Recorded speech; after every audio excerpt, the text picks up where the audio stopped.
serta manasik. Pikiran kayu sudah mulai berdatangan di Luka Pandan ini. Ini menunggu Pak Dok Dendi nih, gimana Pak Dendi ini? Lanjutkan manasik kita pada ini bimbingan dokter. Sebelumnya diawali dengan membaca surat ayat Al-Quran. Yang pada siang ini kita akan membaca surat Al-Kahfi ayat 1 sampai di mana beberapa waktu yang sebelumnya kita sudah mempelajari tentang rukun, syarat, dan wajib umroh yang kesemuanya itu dalam rangka memperdalam ilmu pengetahuan kita tentang umroh. Ini artinya manasik. Apa itu manasik? Belajar, praktek atau mempelajari tentang segala sesuatu yang berkaitan dengan umroh atau haji. Maka disebut dengan manasik. Jadi karena kita akan melakukan ibadah di kota suci, maka jangan sampai ibadah-ibadah kita itu tidak sah atau tidak diterima disebabkan kejahilan kita dalam beribadah. Kan sudah pelajari kemarin apa 5 rukun umroh itu yang kesemuanya amalan kecuali hanya satu niat saja, selebihnya amalan, maksudnya perbuatan, aktivitas, bukan. Jadi tidak ada bacaan-bacaan khusus. Kita waktu 7 keliling di Ka'bah itu, kemudian sa'i kita 7 putaran bulan, sudah selesai saja umroh kita. Jadi, nah itu gerakan mengelilingi Ka'bah 7 kali, berlari dari Bukit Safa ke Bukit Marwah, mampu membuat kita masuk surga. Coba ya. Jadi gerakan itu mampu membuat kita masuk surga. Maka karena yang kita tuju ke sana adalah ibadah umroh, dengan umroh yang mabrur itu kita ingin masuk surga, maka pastikan umroh kita umroh yang sah, mabrur, makbul, sa'yan masykur, dapat maghfur, hajjan mabrur. Jadi bagaimana supaya umroh kita itu mabrur tidak kita ketahui atau sok-sok tahu. Cara mendapatkan ilmu yang banyak tanya. Ustaz, kalau mau diubah, Ustaz, aku di media sosial tidak ada soal. Kalau sudah selesai melaksanakan ibadah tawaf, silakan foto-foto depan Ka'bah. Lalu sampaikan Alhamdulillah sudah selesai tawaf. Tapi bukan dalam manipulasi ria ya.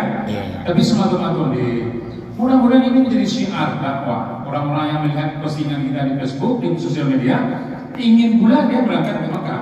Orang melaksanakan ibadah umroh itu bukan dengan mulut kita, tapi dengan mempublis kegiatan kita di sana dan motivasi juga orang untuk berangkat ke sana. Ada orang kayu di Solo belum pernah ke Makkah itu.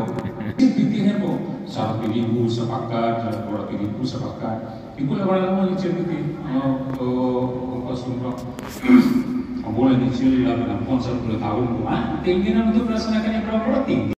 Jadi dalam pelaksanaan ibadah umroh atau selama dalam melaksanakan ibadah umroh ini, kita membiasakan diri untuk membaca doa setiap kita memulai aktivitas.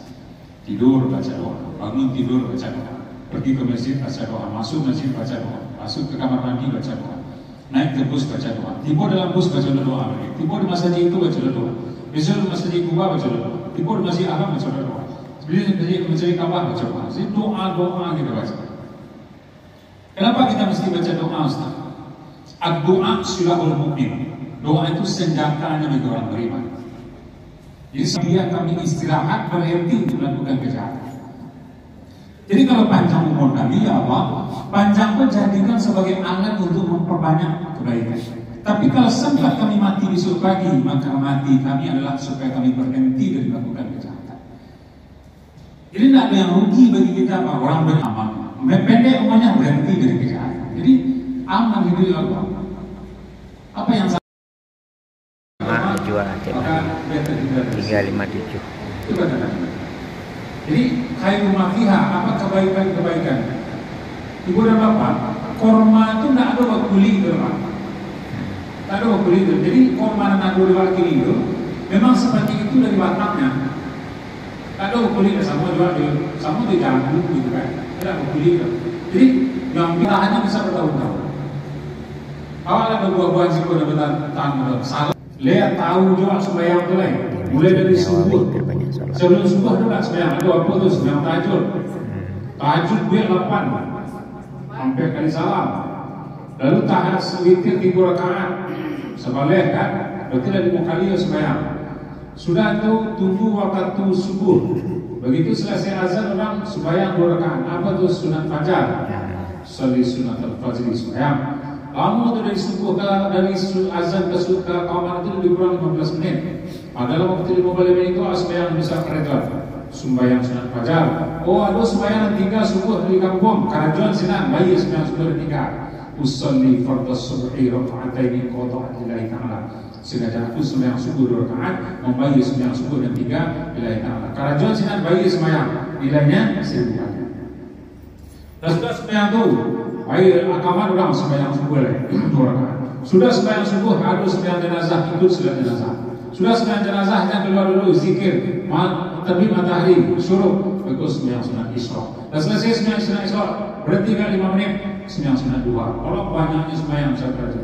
Sehari itu bisa 20 sangat boleh berangkat ke masjid beliau. Sembahyang sunat tahiyatul masjid, sembahyang sunat mutlak, sembahyang sunat hajat dan sebagainya. Bekola macam-macam. Jadi sembahyang banyak bisa kita kerjakan.